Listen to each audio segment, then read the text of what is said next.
On est parti? Allez, vas-y. Salut, c'est Dr Volox. Salut, c'est JSR. Bienvenue dans Shred de comptoir. Alors, JSR, de quoi qu'on cause aujourd'hui? Ah bah écoute, de quelque chose qui me fait autant plaisir que d'aller me faire vacciner quand t'es gamin et que t'as la rougeole. Oh merde, attends, faut pas dire vaccin de nos jours. Non, j'ai rien dit, YouTube, laisse tomber. Non. Alors, quelque chose qui me plaît autant que d'aller en cours de SVT. Pour ceux qui se ou rappellent d'aller, de ça. ou à ton âge, ce qui est quand même plus probable, d'aller chez le proctologue te faire un toucher rectal. Non, parce que moi j'ai un promptologue, c'est un beau mec et tout. Il fait ça super bien, il est doux, vachement, je te jure, c'est bien. Tu devrais essayer. Ah ouais. Ouais, il est bien. Eh, c'est Ouais, quoi peut-être. Oui. D'accord, bah, je crois qu'il y a des choses que tu n'as pas encore acceptées dans ta sexualité. Non, par contre, ce que j'ai accepté, c'est que je me bois une super bonne Westmalle. Et ça vaut tout l'or du monde. Voilà. Bon bah moi je bois la boisson des boss, le old fashion, voilà. Oui, alors, enfin, des boss, ouais. Des enculés de droite en mocassin, quoi, comme dirait notre ami, enfin, notre ami, je le connais pas, mais je sais pas si tu connais Jason Chicandier, non, ça te dit rien? Si, ça me dit quelque chose. Voilà. Mais bon là, on t'est arrivé, de quoi qu'on cause, bordel de mince? Alors, de ce qu'on veut déjà, parce qu'on essaie moi sur ma chaîne, si j'ai envie de causer on fait ce que voilà. Voilà, ça s'appelle Defender, voilà, Defender. Eh oui, on parle de Fender parce qu'il fallait bien qu'on en parle. Fallait bien. Voilà, on a fait Gibson, on fait Fender, super. Et ben j'ai envie de dire générique, Magnéto Serge.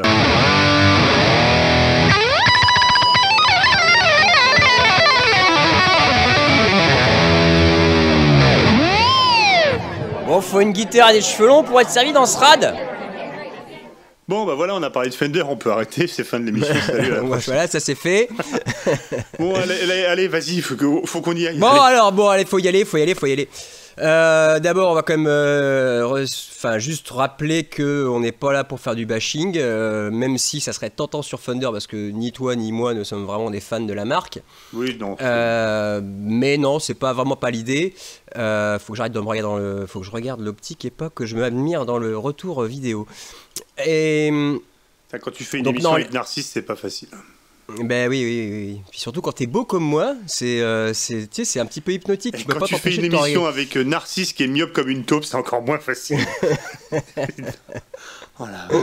Non, mais non, on va pas. T'as raison, on va pas faire de bashing parce que. Non, on va juste parler de Fender. On a le droit de. Ce qui est bien, chez Fender, l'héritage de Fender.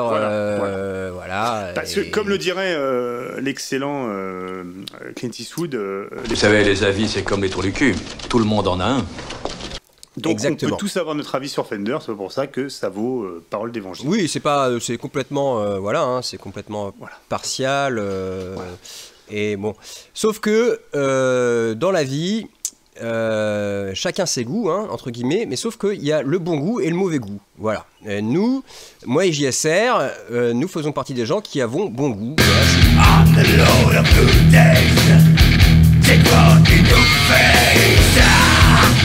Donc alors, toi, t'as potassé un peu parce que ce coup-ci, tu t'es... Ouais, j'ai un petit peu révisé mes cours quand même. Bon, on va pas faire l'histoire de Fender, vous allez sur la page Wikipédia comme j'ai fait. Bon, je me suis pas tapé qu'une page Wikipédia. J'étais surpris d'ailleurs, parce que je suis allé, fainéantise oblige, je suis allé sur Wikipédia. Mais en général, sur les trucs de guitare, je vais sur le Wikipédia en anglais, je me tape tous les articles en anglais parce qu'ils sont hyper détaillés. Et alors pour le coup, la page Wikipédia Fender, elle tient sur un mouchoir de poche. Ah ouais. Et la page, Et la page Wikipédia par contre Fender française, là elle fait. Ça veut dire qu'il y a des beaux fans en France en fait, quoi. C'est surtout ça. On a vraiment du gros fan club Fender en France. Voilà. Et donc j'ai pas bouffé que la page sur la marque Fender, je me suis bouffé les pages sur la télé, sur la Strat, sur Léo Fender bien sûr, parce qu'on peut pas parler de Fender sans parler de Léo Fender. Oui. Je suis même allé chercher le prix le prix des Fender dans les années 50 quand elles sont sorties, voilà. Ouais.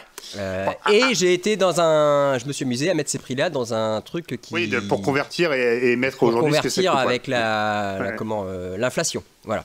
Ouais. Donc j'ai fait mes devoirs quand même, voilà, je tiens à le dire. Bravo. Bravo.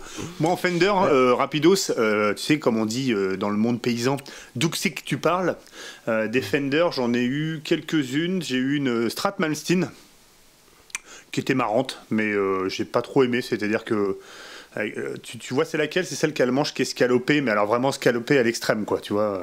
Ouais, non, je vois pas. Bon, voilà, je suis vraiment pas un spécialiste de Fender, ouais, c'est pour ça que je me permets d'en d'en parler. J'ai pas trop aimé le truc, c'était trop creusé au niveau des touches. Ouais, ça, j'ai jamais essayé un manche salopé. Ouais, bah salopé, ouais. Bah, souvent, le problème qu'il y a, c'est que c'est comme si c'était de l'extra Jumbo, sauf que moi, de la manière dont je tiens le manche, tu sais, avec le pouce assez assez Jimi Hendrix, le problème qu'il y a, c'est que ouais, c'est ça, quand tu glisses, t'as vraiment l'impression d'avoir mis ta main sur un couteau à pain, quoi, tu vois. Tu sens tout le long, donc c'est pas super agréable, quoi. Voilà, ça. Sinon, j'ai eu une Telecaster américaine des années 90 qui faisait le boulot d'une Telecaster, c'est-à-dire difficile à jouer en bas du manche, mais avec ce qu'on appelle le twang. On en parlera peut-être plus tard. Et sinon, une japonaise, tu sais, celle qui avait Kurt Cobain, là, c'est la Mustang, c'est ça? Ouais, la Mustang. Ouais, c'est ça. Je l'ai eu en japonaise, mais c'était une de mes premières guitares. Je me rappelle pas. C'était une Mustang ou une Jaguar? Oui, c'est une Mustang. Mustang, je crois, je suis pas sûr. Voilà. Oui, oui, Mustang. Voilà. Mustang japonaise, bleue notamment, il y en avait une bleue. Ouais, c'est ça. Mais c'était une comme ça que j'avais, mais c'était une japonaise. Et bon, je me rappelle. Mais ça, la sienne était japonaise aussi. Hein. C'était une japonaise qui avait. Bah, tu vois. Mais j'ai pas souvenir, ça, c'est trop loin, quoi, tu vois. Par contre, pour le coup, on en parlera aussi plus tard. Moi, je joue tous les jours avec des guitares de l'héritage de Léo Fender. De Léo Fender, des Music Man, effectivement. Voilà. Alors, qu'est-ce que tu as à nous dire que tu as repéré? Alors, bon, on va vite fait faire. Comme je disais, on va pas refaire l'historique. Bon, grosso merdo, hein, voilà, Léo Fender, il était. C'était pas un gratteux à la base, il bossait, il avait un magasin d'électronique, il faisait des Public Annotation System, des pieds, il faisait des sonos. Donc le musicien venait voir pour ça. Rapidement, il s'est mis à faire un peu de réparation de guitare électrique. Les guitares électriques à l'époque étaient vraiment, c'était balbutiant. Hein. Et puis il a sorti, il a eu cette idée de faire une guitare solid body, masse production, facile à produire. Voilà, ça c'est l'histoire. D'ailleurs, il était très malin d'ailleurs parce que c'était très bien pensé. Très bien pensé, oui, effectivement. Et alors là, pour en revenir un peu à l'histoire, je me suis dit, parce que moi je trouve Fender, les vrais Fender US, je trouve ça horriblement cher pour ce que c'est.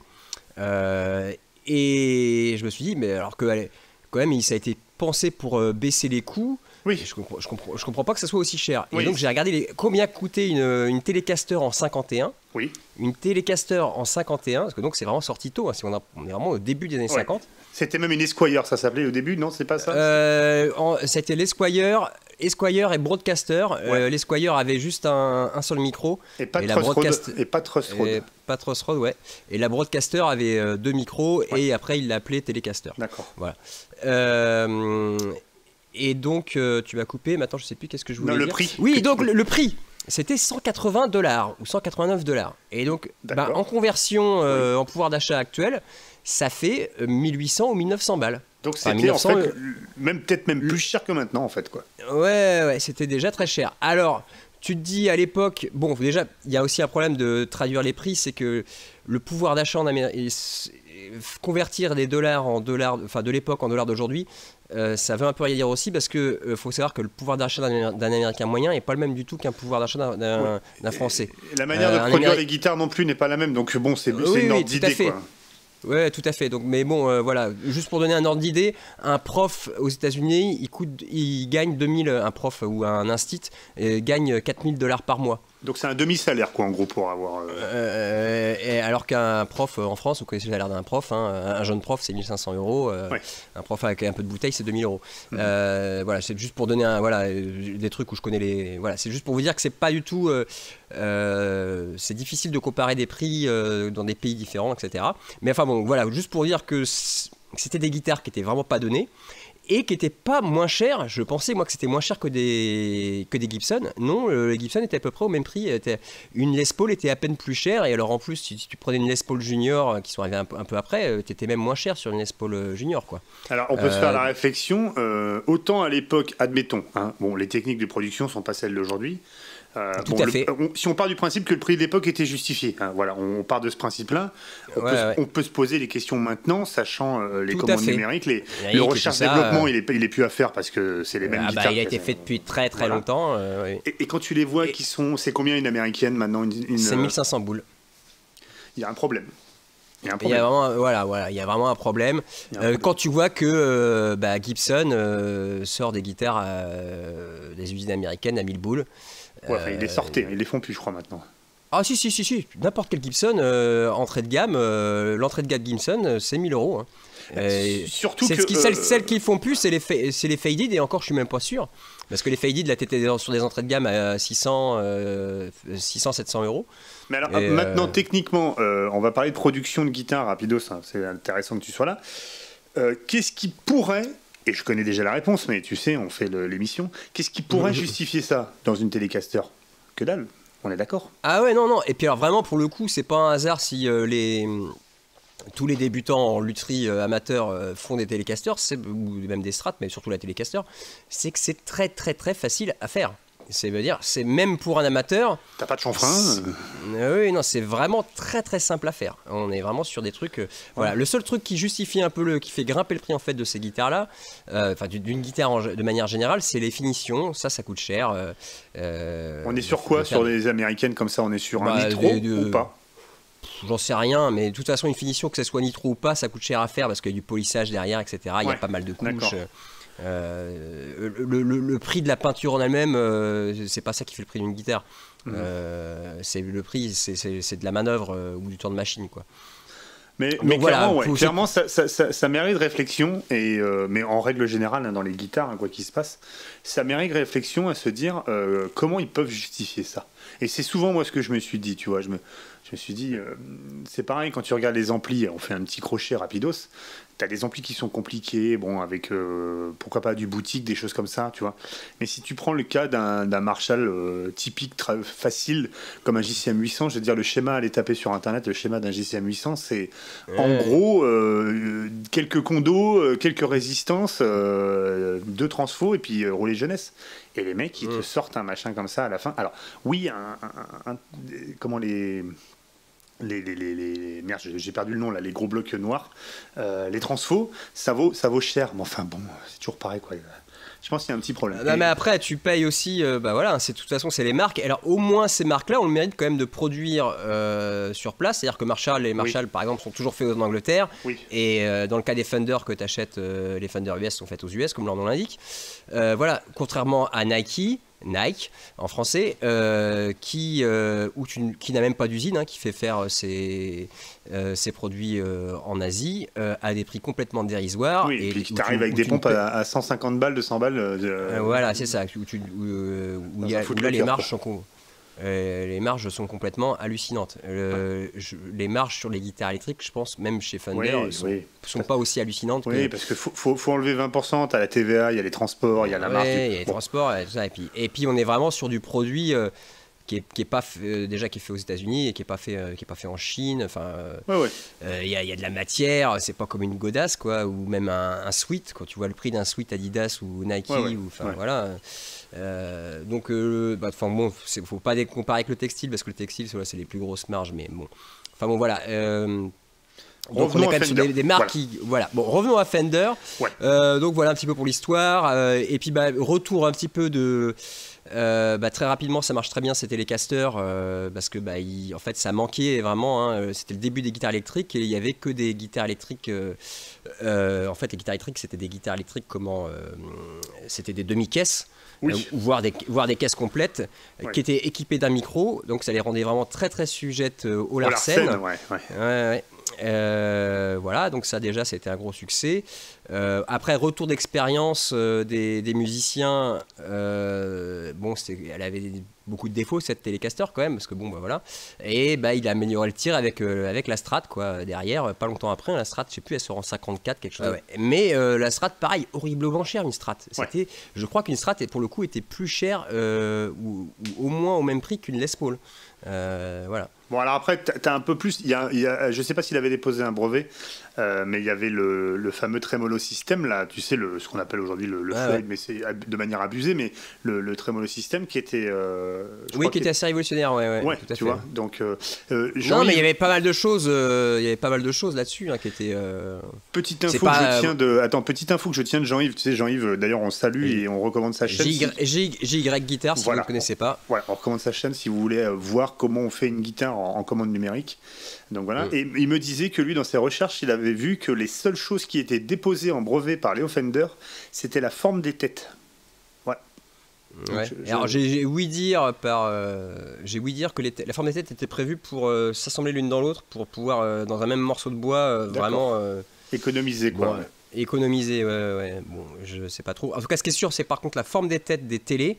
Les télés sont une tête si fine, c'est pour partir d'un morceau de bois vraiment fin sans avoir besoin de recoller des ailes sur la tête pour pouvoir faire une grande tête. Oui, comme les têtes Gibson Open Book et compagnie où tu as 2 ailes sur le côté pour... Voilà, c'est ça. Ah non, mais c'était très très malin en termes de... Sauf qu'après, pour le coup, sur la Strat, qui a une grosse tête, ou alors même, mais là c'est déjà plus Leo Fender, la Jazzmaster qui a une tête encore plus énorme, bah, ils partent sur un bout de bois, là il y a vraiment beaucoup de pertes. Oui, quoi. sur la Strat deuxième, enfin les Strat 76, parce que les premières Strat avaient une tête plus petite. Dans les années, au tout début. Et elles ont grossi dans les années 70, les têtes, en fait, au fur et à mesure. Et alors, il y a un truc que j'ai appris, par contre, là, je ne savais pas du tout, parce que bon, il y a pas mal de choses, c'était juste du rafraîchissement de mémoire, et là, j'étais pas du tout au courant à propos des Strats. C'est que le sélecteur 5 positions Stratocaster n'est arrivé qu'en 76. D'accord. Et avant, c'était les musiciens ils avaient un sélecteur 3 positions, tu pouvais choisir seulement un micro à la fois. Un des 3, mais qui avait remarqué que quand ils arrivaient à caler le... Ah oui, entre les deux, ouais. Entre les deux, ils avaient les 2 micros en parallèle. Alors en plus, ça leur enlevait le hum. Et puis ça augmentait le volume, je sais pas si ça augmente... Le parallèle ne doit pas trop augmenter le volume, mais surtout, ça te vire le hum et ça te change... Surtout, tu as une sonorité complètement différente. Et voilà, et c'est qu'en 76 qu'ils se sont dit, bon, ils le font tous, on va peut-être leur mettre un sélecteur 5 positions. Mais bon, Leo Fender était parti depuis longtemps. Hein. Leo Fender est vraiment parti au début des années 60 ou de Fender, peut-être même une clause, parce qu'il est malade. En fait, il se barre parce qu'il est malade. Et il signe une clause comme quoi il ne refera plus de guitare, et sauf qu'après il est mieux soigné et qu'en fait il refait une deuxième carrière, et c'est là que il y a sa deuxième histoire avec d'abord Music Man à la fin des années 70 et puis ensuite GL, voilà, Georges et Léo. Ouais. Je sais pas qui était ce Georges. Écoute. Enfin voilà, donc c'était un petit peu le petit truc historique sur Fender.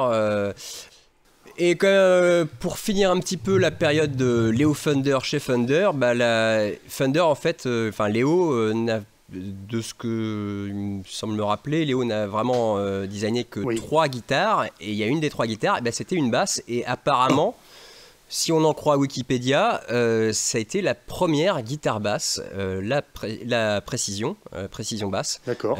Parce que avant il n'y avait pas de guitare basse, les mecs jouaient de la contrebasse. Et c'est à cause des guitares électriques qu'ils ont eu besoin, qui manquaient de volume. Ils se sont retrouvés à manquer de volume dans les bandes, quoi. Et que Leo Fender a développé la précision basse. Donc on doit quand même ça à Leo Fender. C'est quand même un bon... Il n'y a pas... si ça n'avait pas été lui, ça aurait été quelqu'un d'autre. Mais on lui doit vraiment ça, quoi. Hein, vraiment, tu prends ton risque à dire ça, parce que je te préviens, là, dans les commentaires, il va y avoir des pro Fender. Si tu as dit une connerie, t'es mal. Hein. Je le dis tout de suite. Ouais, je sais, mais... Non, mais là, c'est à reculin.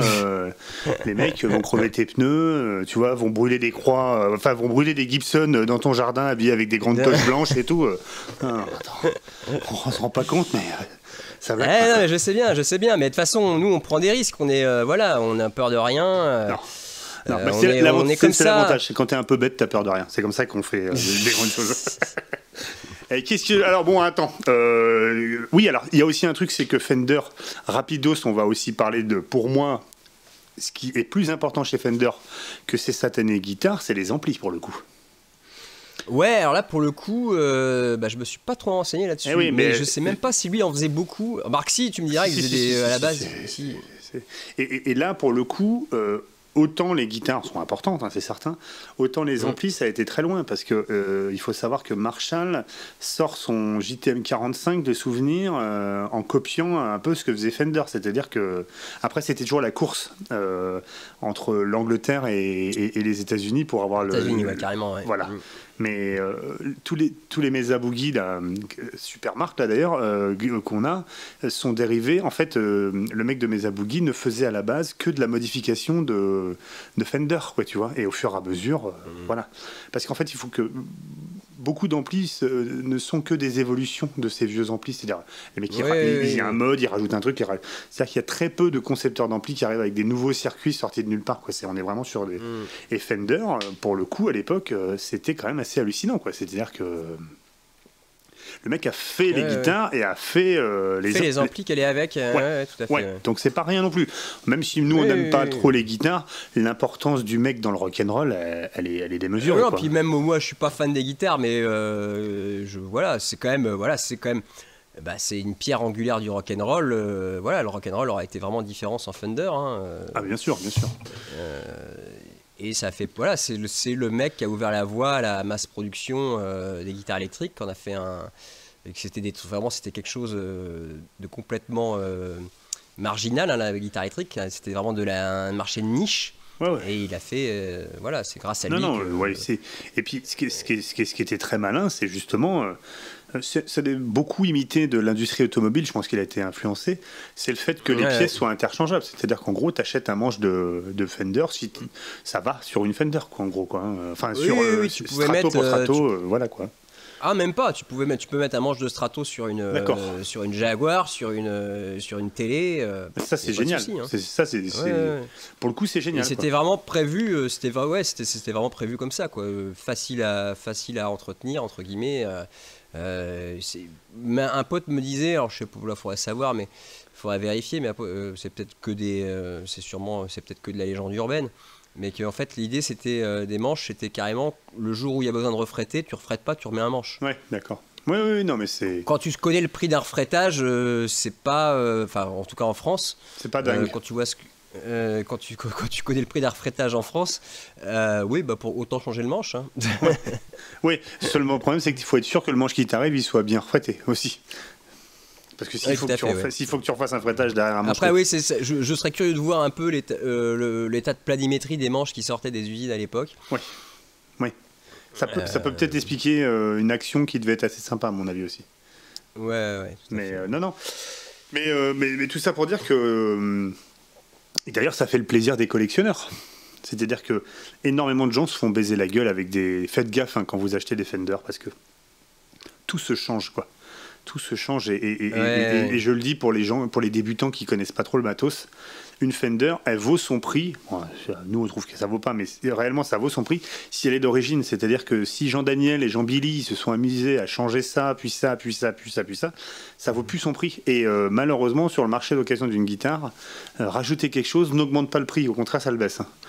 Donc ça c'était la petite parenthèse. Si on a des débutants faut faire attention. Et surtout, alors le pire du pire, c'est de customiser une guitare pas chère en mettant des trucs chers dessus. Ah ouais.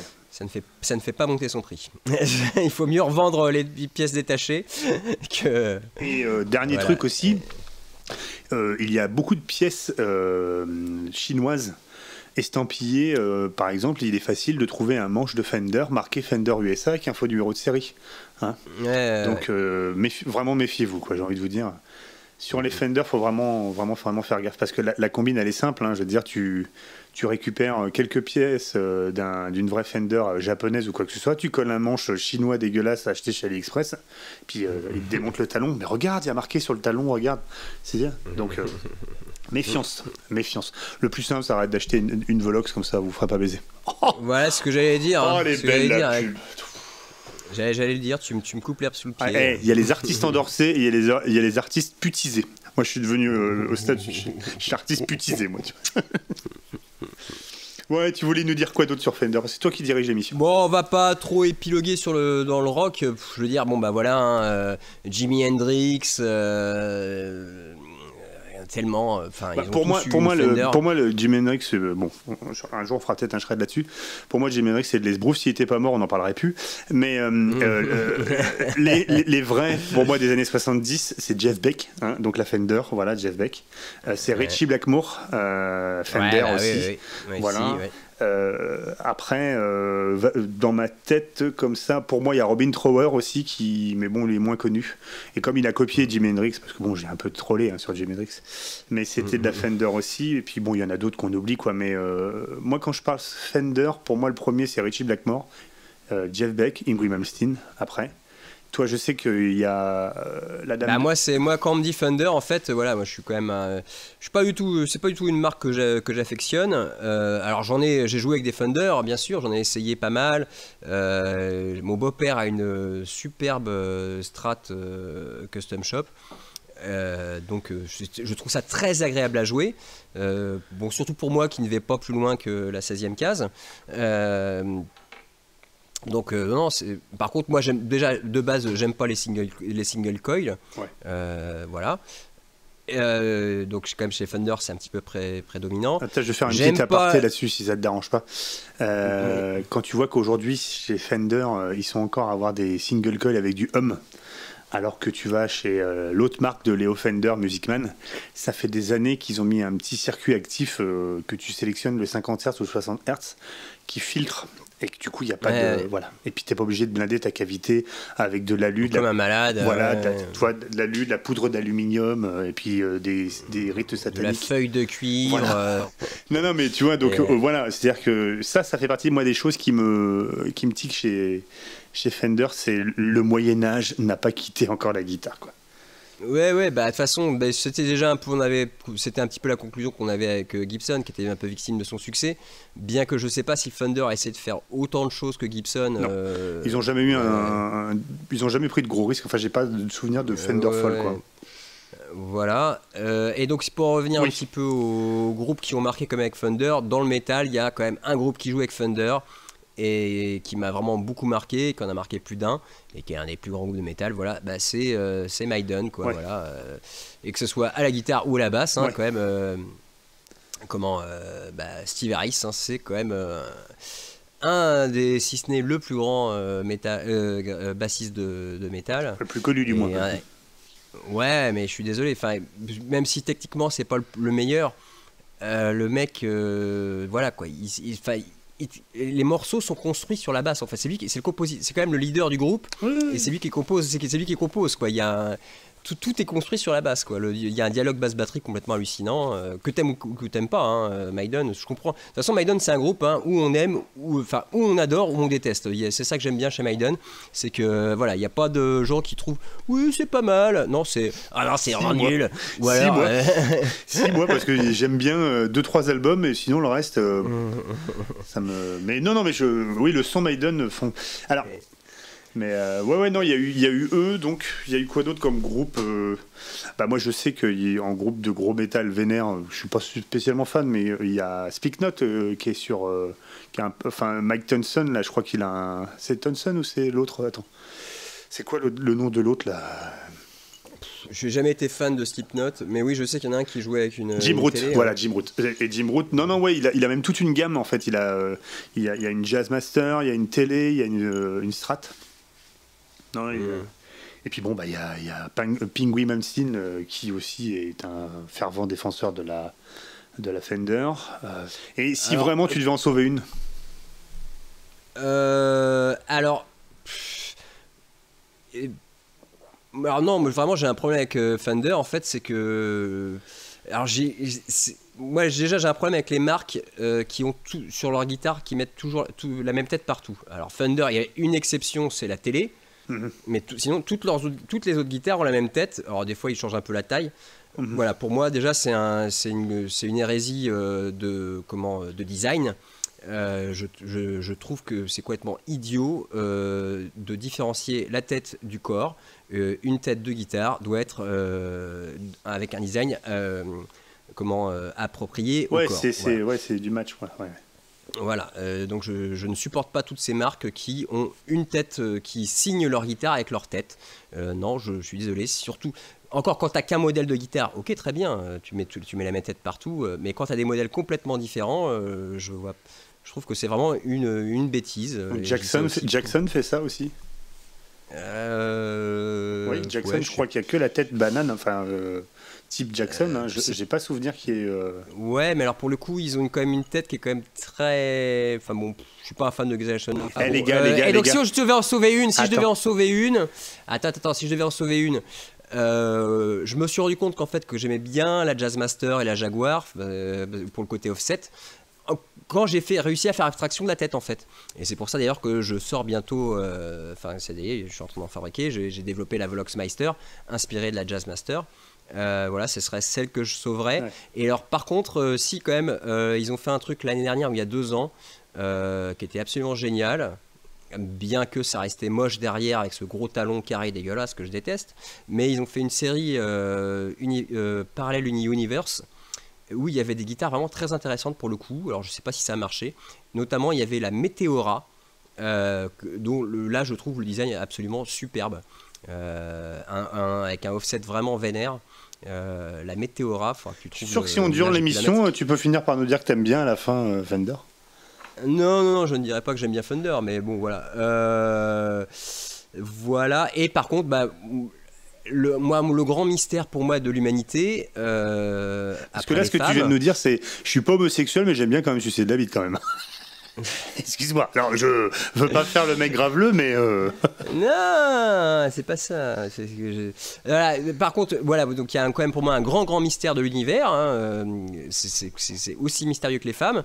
C'est cette fascination qu'ont les gens pour cette guitare que je trouve absolument moche, qui est la Telecaster. Voilà, je veux dire, je trouve. Bon, je suis désolé pour toutes les oreilles chastes que j'ai heurtées en disant que je n'aimais pas la Telecaster, mais c'est comme ça. Comme je vous le disais, ouais. Hein, il y a le bon goût, enfin, on a tous des goûts, il y a le bon goût, le mauvais goût. Voilà, moi. Moi, je suis beaucoup plus mesuré que toi. Je suis plus mesuré que toi. C'est-à-dire que je déteste pas la Telecaster. Ça le fait, tu vois. Par contre, quand tu la fais progresser un petit peu, lui mets un petit chanfrein ou une connerie comme ça, même si la Music Man Axis est directement dérivée de la Telecaster, et tu te rends compte qu'au bout du compte, une petite guitare simple avec un corps tout plat, machin, c'est agréable à jouer. Ah non, mais ça, je parle pas de. Moi, je parle vraiment du design de la forme, je la trouve moche, c'est tout. Ouais, non, mais on a le droit. Voilà, c'est tout. Et la Strat, la Strat, on peut que reconnaître aussi l'énorme apport de la Strat. Enfin, je veux dire, même si on n'a pas de Stratocaster chez soi, tu vois, je vois derrière dans l'image, les 2 guitares qui sont pendues au mur, c'est des dérivés de Strat, quoi. En fait, quasiment tout est dérivé de Strat, hein, en gros. Oui, tout à fait. Même les. Enfin, toutes les super strats, tout ça, voilà. Tout ça, c'est du. Même les mecs après, quand ils tirent les lignes, ils font des machins, c'est du dérivé. La Strat, c'est un peu l'ergonomie. Enfin, ce qui est dingue, c'est qu'il a trouvé une ergonomie parfaite. Il y a déjà donc dans les années 50, quoi, en fait, quoi. Oui, et ça, fait, ouais, et c'est là où est son génie. Je vois pas ce que tu peux chercher de plus. Il y a des mecs qui essayent. Et d'ailleurs, par rapport, vraiment, l'histoire de la Strat, c'est qu'il a sorti la Strat avec par retour d'expérience des musiciens qui venaient le voir en disant la Telecaster c'est sympa mais bon voilà, on pourrait faire ça et ça pour que ça aille mieux et tout ça, et il a écouté les musiciens et il a fait la Stratocaster. Alors ça a progressé, c'est-à-dire que maintenant les Super Strat ils mettent un talon ergonomique, les échancrures pour aller vers le bas du manche sont un peu plus évasées pour laisser passer la main, tu vois, il y a des choses comme ça, la position des potards, des choses comme ça, mais en réalité la dernière grade qui a essayé vraiment de faire autre chose en termes de design, moi je trouve c'était les Steinberger, là, tu vois ce que c'est, les guitares qui n'ont plus de tête, qui n'ont plus de cul, qui n'ont plus rien. Bon, il semblerait qu'ergonomiquement ça soit une avancée. C'est possible, hein, c'est possible. Non, c'est sûr. Alors, après, pour revenir sur les prix rapidos, qu'il y a des gens qui mettent de l'argent dans des vieilles guitares, tu sais, par exemple, tu as une années 50, je connais, il y a l'ami Rudy, là, je crois qu'il a une vieille Esquire d'époque. Là, je peux comprendre, parce que là, on a affaire à un objet historique, tu vois ce que je veux dire. Oui, il en reste peu, voilà, tu vois, donc là, j'entends bien. Comme les vieilles bagnoles, hein. Voilà. C'est ça, voilà. Là, pour moi, c'est réel. Après, peut-être se poser la question... bon, après, je vais être franc avec toi, hein. Une flic-flac, ça donne l'heure autant qu'une Rolex. Hein. Bon. Même une flic-flac donne mieux l'heure qu'une Rolex. Voilà, tu verras qu'une Harley Benton peut être plus stable dans l'accordage qu'une... parce que justement, en parlant de Rudy, ça me fait penser à quelque chose. Il m'a fait... je lui parlais de lui, l'épisode, là. Il me disait, parle à tout prix du fretage de chez Fender. Parce que chez Fender, ils mettent des frettes en alpax, je sais pas ce qu'ils mettent. Ça tient pas. Même sur le custom shop, de près ce que me disait Rudy, ça ne tient pas. C'est-à-dire que tu es obligé de refréter tes grades tout le temps, quoi. Non mais on peut pas progresser, quoi, tu vois. Et moi je sais que les Fender que j'avais, elles avaient toutes les frettes qui étaient systématiquement marquées tout le temps. Donc bon, il y a foutage de gueule, à mon avis. Il y a foutage de gueule. Ouais, c'est ce que je pense aussi, mais bon, je veux pas, voilà. Non, voilà. Mais ça peut être considéré comme du bashing. De toute façon, quand on achète une Fender, c'est comme quand on achète une Gibson. Hein, on achète la marque. Voilà, on achète une marque. On se fait plaisir. On achète la légende. Voilà. Et c'est complètement con. Tant qu'acheter la légende, on va acheter la vraie légende. Et moi, je serais le premier, hein, si j'étais fan de Fender, je supporterais pas d'avoir une Squier. J'aurais envie de me couper les veines si j'avais une Squier. Ouais, mais t'as des alternatives. T'as les mexicaines, t'as les japonaises. Ah, mais mais là, genre encore plus. Tu te rends compte, une Fender qui est pas faite aux USA, là, moi, je me jette par la fenêtre, hein, tout de suite. Je veux dire. Non, mais. Moi, demain, si j'ai un groupe de blues, comme tu parles pour le visuel, si j'ai un groupe de blues et qu'il me faut une Fender Strat, une bonne mexicaine ou une bonne Japan sur lequel j'upgrade un peu la castillage et les micros, pour moi, ça fait. De toute façon, oui, non, mais les mexicaines valent largement le coup et les Japan encore plus. Hein, pour moi, ça fait le P, quoi. Voilà. Ah bah non, mais autant tant qu'à faire, autant acheter une Japan. Hein. D'ailleurs, ça commence. D'ailleurs, les Japan commencent vraiment à grimper en côte. Hein. Tout grimpe en côte. Tout. C'est un peu Mais non, donc bon, je pense qu'on a fait le tour de... Ouais, on a fait le tour. Il fallait le faire. Fallait le faire, on espère qu'on a choqué personne parmi vous, parce que bon, on se doute bien qu'il y a des fans... C'est pas le but. Il y a des fanboys de Thunder, nous c'est pas notre cam, même si moi je reconnais... l'influence que Thunder a eu dans le rock complètement et que un de mes groupes de métal préférés peut-être même mon groupe de métal préféré quelque part joue sur Thunder quoi. Donc voilà, je peux pas non plus cracher dans la soupe, hein. Ouais, voilà.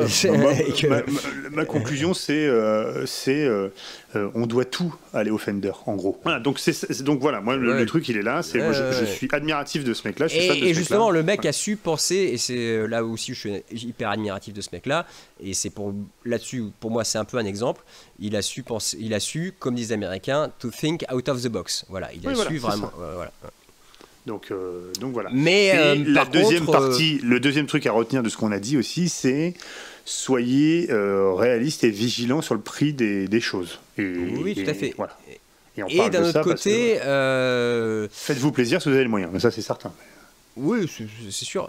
Mais d'un autre côté, Thunder, merci Thunder, et après on a la malédiction, alors qui est tout à fait vrai aussi, donc c'est pas typique à Thunder, hein, c'est la malédiction du rock en général, du rock et d'un espèce de voilà, il y a des trucs qui ont été trouvés dans les années 50, non, faut en sortir maintenant quoi.